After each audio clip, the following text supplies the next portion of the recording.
How to appear offline on Telegram. So let's get started. First, open the app. Next, click on these three horizontal lines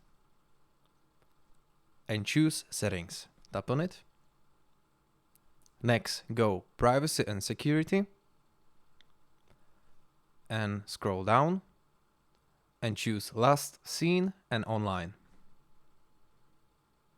And now if you click on Nobody can see your last seen time. So this is how can you appear offline. Also, you can keep everybody and you can add only exception. So you can add user, he will not see you online. And that's it. This is how can you do it. So I'm gonna show you one more time real quick. Where can you find it? Open Telegram, click on these three horizontal lines here, go Settings, next Privacy and Security, and click Last Seen and Online, and just click Nobody. And also you need to confirm. So click OK, and that's it. This is how can you do it.